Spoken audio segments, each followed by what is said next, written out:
all the way up to big things like gophers and ground squirrels. Today he's going to eat a frozen mouse that I've been thawing out for him though. It's a little easier for captive snakes to eat frozen things, or things that are already dead, just because most snakes are ambush predators, so they're used to sneaking up on things and getting them when they're not looking, whereas if you drop a mouse down in the cage with it, the mouse is likely to fight the snake a little bit, which usually doesn't hurt the snake, but it can lead to your snake getting its eye scratched or something, so it's not really the way the snake likes to hunt, so we made it a little easier on Julius. Especially since he's an old man at this point. How old is he? He's like 20 years old. No way, really? Yeah. What's the natural life expectancy? I've heard 20 years in the wild, and then in captivity they can live up to 30 years. They have these in Bernal Hill in San Francisco. Mm-hmm. And, yeah. I saw one. Cool. Like, yeah, they get like 6 or 7, 8 feet long. so beautiful. They're probably, I think, our biggest snake around here, and I think our most common one. Okay. Yeah, I didn't know what it was when I saw it. Mm-hmm. I think there was like a dog, like, you know, so I shushed the dog off and I just stood there and left it. I didn't know what it was, so I didn't want to get too close. But yeah, it's funny. They won't budge more than any other snake I see out there. When I find them, they just lay there. Yeah. Like they think they're venomous or something. But they can make a pretty good rattlesnake impression when they want to. They flatten out their head and puff it up a little bit, and then if they have like some dry leaves around, they can rattle their tail. I've had a few make me step back and second guess myself. So they look similar. I mean, it looks like they look. Yeah, they have a similar pattern. That sign points out the main 3 things. There's the tail with rattles, without rattles. Though what I tell people is that they'll often be sitting on their tail, especially if they're coiled up. Yeah, he was coiled. Or the rattle can fall off of a rattlesnake, so that's not 100%. Then there's the body thickness, where these guys are much longer. And then the head. Yeah, and then the head's my favorite one. Just because that's the part that's going to bite you if it does. Our guys, the gopher snakes have pretty much the same width as their neck. Luca, where's Marilena? Luca, where's Marilena?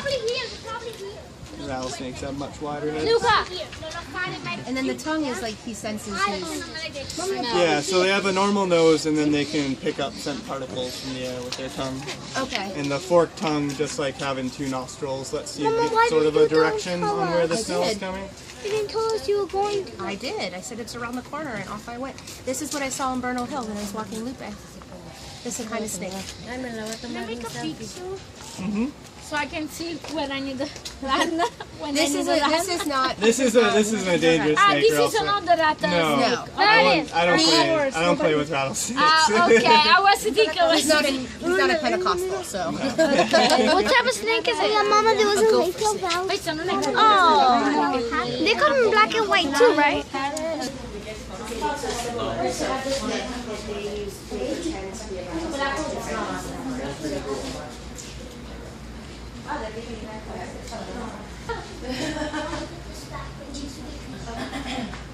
So sometimes I'll have a dead mouse in my pocket. Come here and then try to get out of your guys' way so you can watch. So the mouse is right in this corner, and he's pretty used to this. Not until eat it really quick.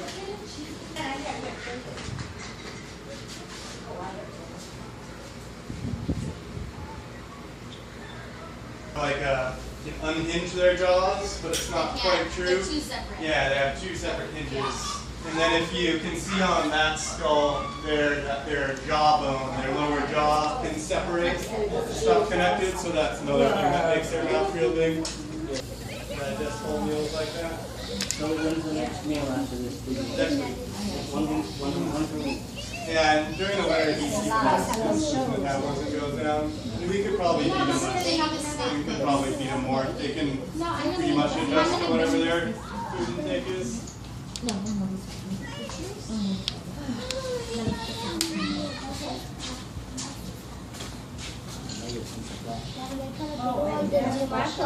Probably the most common one. The way you tell the difference between the eagles and the turkey vultures, because it's often too far to see the color, is the turkey vultures are up in a bit of a V for vulture and they rock back and forth. Ranger? But they're really good at hiding. Welcome to Del Valle. In the 80-year history of our park district, we've never had an attack on a human. we have a bunch of Puma Project people studying our mountain lions in our parks right now, and they said from the diet studies they've done, I think they quoted like 99% black-tailed deer in their diet. They've got canines that are the same width of a black-tailed deer's vertebra, and so their main game is hiding out and jumping on the back of a black-tailed deer, because even a black-tailed deer, if it fought them, could really hurt them, and then maybe make it so they can't hunt for a long time and will starve to death. So they're pretty much exclusively ambush and exclusively black-tailed deer. So upright humans that see the mountain lion pretty much never get hit. It's more people on mountain bikes because they look like they're already running away and they're kind of hunched over, or people bending down to get something, or people that run when they see the mountain lion. Pieces of litter. I've heard, yeah, Do both sides of these. most of the people who work here for a while. Yeah, those flexible ones. Yeah. Look at this piece. Pretty fascinating.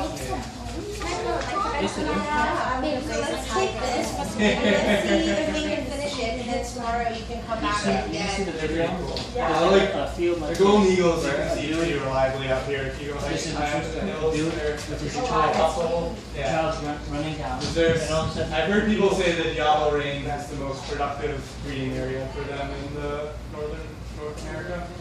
And so there's a bunch of them out there. Actually, I've never seen Those are well, not very $1.25. like national lions and statues.